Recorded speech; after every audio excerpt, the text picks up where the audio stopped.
Hi hello welcome to my channel. మరొక మంచి వీడియోతో మీ ముందుకు వచ్చేసాను.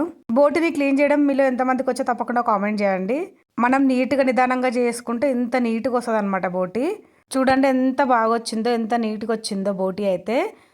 ఇంత నీట్గా బోటి రావాలంటే ఎలా చేసుకోవాలో చూసేయండి వీడియో మొత్తం స్కిప్ చేయకుండా. ఫస్ట్ అయితే మనం బోటి తీసుకోవాలి. నేనైతే స్టవ్ పైన ఆల్రెడీ వేనీళ్ళు పెట్టుకొని ఉంచుకున్నా, వేనీళ్ళు కూడా తీసుకుంటున్నా. ఫస్ట్ అయితే ఇట్లా ఉంది కదా బోటి, ఇది బొంత ఉంటుంది కదా, దీన్ని మీరు ఏమంటారో మేమైతే బొంతనే అంటాం తెలంగాణలో. దీన్ని ఫస్ట్ వేనీళ్ళలో వేసి ఒక 10 నుంచి 20 సెకండ్లు అట్లనే ఉంచి ఇట్లా పైనుంచి ఇట్లా లాగితే ఈ పైన అనేది ఊడి రావాలన్నమాట. అప్పుడు మనం సైడ్కి తీసుకొని చేతికి చల్లనీళ్ళు అద్దుకుంటూ దీన్ని ఇట్లా నీట్గా తీసేసుకోవాలి. నీళ్ళల్లో ఎక్కువసేపు ఉంచినా తక్కువసేపు ఉంచినా అది తీయడం అయితే రాదు. అందుకే ఫస్ట్ వాటర్లో ఉన్నప్పుడు చెక్ చేసుకొని తీసుకోవాలి నిదానంగా. చూడండి తీసే కొద్దీ తీసేయాలనిపిస్తుంది, చాలా నీట్గా వచ్చేస్తుంది కదా. ఇంకొక విషయం ఏంటంటే తెలంగాణ వాళ్ళు ఇట్లా తీసేసుకోరు, నార్మల్గా తినేస్తారు. ఫస్ట్ మేము కూడా తింటుండే ఇట్లానే, ఇది ఇట్లానే ఉంచుకొని నార్మల్గా కడిగేసుకొని తింటుండే. కానీ ఈ గ్రీన్ది తినొద్దని మా ఫ్రెండ్ చెప్పింది, రాజమండ్రి అమ్మాయి. ఇట్లా చేసుకోవాలని నాకు చూపించింది అనమాట. నేను అస్సాంలో ఉన్నప్పుడు నేర్చుకున్న, తీసుకోవడం చాలా ఈజీయే. తెలియనప్పుడు తినేసినాం, తెలిసిన తర్వాత నీట్గా చేసుకొని తినడమే నచ్చుతుంది. అసలు ఇప్పుడు అది అట్లా ఉంచుకొని కట్ చేసుకొని తినడం అంటే చాలా అంటే ఎట్లనో అనిపిస్తుంది అనమాట, అట్లా తినబుద్ధి కావట్లేదు. అందుకే మేమైతే ఇట్లా నీట్గా తీసేసుకొని, ఎప్పుడు చేసుకుని ఇంత నీట్గా చేసుకుని తీసుకుంటాము. మీరు కూడా తీయకపోతే ఖచ్చితంగా ఈసారి నుంచి తీసేటట్లు అలవాటు చేసుకోండి. చాలా సింపుల్, చాలా ఈజీగా తీసేసుకోవచ్చు. చూడండి ఇట్లా చేసుకున్న తర్వాత లోపల సైడ్ కూడా అక్కడక్కడ గ్రీన్గా ఉంటుంది చెత్తలాగా, అది కూడా తీసేసుకోవాలి ఇట్లా వైట్ ఉన్న దగ్గర. నేనైతే అంత ఒకటేసారి క్లీన్ చేసేస్తున్నా, మళ్ళీ మళ్ళీ డబల్ చేయకుండా ఒకటేసారి చేసేస్తున్నాను అనమాట. చూడండి ఇంత నీట్గా చేసుకున్న తర్వాత మళ్ళీ కట్ చేసుకున్న తర్వాత వేడి నీళ్ళలో 5-6 సార్లు కడుక్కోవాలి. ఇప్పుడు నేను పేగులు అనేవి రివర్స్ చేస్తున్నా.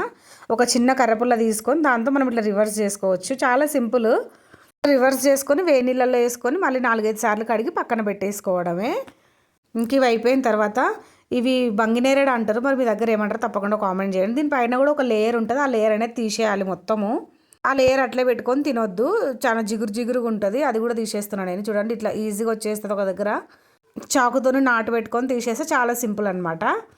చూస్తున్నారా ఎంత ఈజీగా వచ్చేస్తుందో. ఇట్లా ఇట్లా తీసేసుకొని మళ్ళీ వేడి నీళ్ళు 2 సార్లు కడిగి పక్కన పెట్టుకోవాలి. నాకైతే ఇదంటే చాలా ఇష్టం. మరి మీలో బోటీలో ఎంతమందికి ఇదంటే ఇష్టమో కామెంట్ చేయండి. ఇప్పుడు వచ్చేసి ఇది కిడ్నీ, తెలియదు ఎందుకు వేసినరో. యాక్చువల్గా అయితే బోటీలో కిడ్నీ వేయరు కదా. ఇప్పుడు దానిపైన కూడా ఒక లేయర్ లాగా ఉంది, అది కూడా తీసేస్తున్నా వేడి నీళ్ళలో పెట్టేసి. కిడ్నీ ఎట్లా ఉంటుందో మీకు ఒకసారి కట్ చేసి చూసేయండి. మరి మనది కూడా ఇట్లనే ఉంటుందా అనిపించింది నాకు చూస్తే. చూడండి ఎట్లా ఉందో, లోపలైతే ఇట్లా ఉంది. ఇప్పుడు అసలైన పని అండి ఇది చేయడం. అయితే నాకైతే 40-50 నిమిషాలు పట్టింది ఈ పేగులన్నీ తిరిగేయడానికి. చిన్న పేగులన్నీ కనిపిస్తుందా, ఒక చీపురు పుల్ల తీసుకొని దాన్ని మనం నీట్గా రివర్స్ చేసుకోవాలి. ఇది ఎలా అనేది నేను ఇంకొకసారి మీకు నిదానంగా చూసేయండి. చీపురు పుల్ల తీసుకొని ఒక 2 ఇంచులు పైనుంచి మనం పెట్టుకొని దాన్ని రివర్స్ చేసుకోవాలి. చాలా సింపుల్, ఒకసారి నేర్చుకుంటే వచ్చేస్తుంది. ఇట్లా అన్ని పేగులు తిరిగేసుకోవాలి. మంచి టైం అయినా సరే. ఇంత వేస్ట్ వచ్చింది చూడండి, లేకపోతే మనం అంత వేస్ట్ తినేస్తాము. ఇప్పుడు బోటిని చిన్న చిన్న పీసెస్ కట్ చేసుకొని మనం వేడి నీళ్ళు మళ్ళీ పెట్టుకొని 4-5 సార్లు వేడి నీళ్ళు వేసుకొని కడిగేసుకోవాలి. నేను బోటితో పాటు ఒక 2 ఉల్లిపాయలు కూడా కట్ చేసుకొని అందులోనే వాటర్లో వేసి కడుగుతున్నాను, ఎందుకంటే బోటి నీసు వాసన రాదు. ఇట్లా నీట్గా కడిగేసుకోవాలి ఒక 4-5 సార్లు, మనకి ఎన్ని సార్లు వీలైతే అన్ని సార్లు. ఇప్పుడు లాస్ట్లో ఇట్లా చిల్లులు ఉండే బౌల్లో వేసుకుంటే నీళ్ళు అనేది దిగిపోతాయి.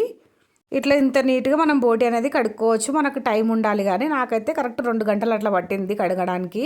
కట్ చేయడానికి చాలా టైం పట్టింది. మరి వీడియో ఎలా అనిపిస్తుందో తప్పకుండా కామెంట్ చేయండి. వీడియో నచ్చితే లైక్ చేయండి, షేర్ చేయండి, కామెంట్ చేయండి. ఇలాంటి మరెన్నో వీడియోస్ కోసం మన ఛానల్ని తప్పకుండా సబ్స్క్రైబ్ చేసుకోండి. బెల్ కొట్టడం మాత్రం అస్సలు మర్చిపోవద్దు. అంతే వీడియో, బాయ్ బాయ్.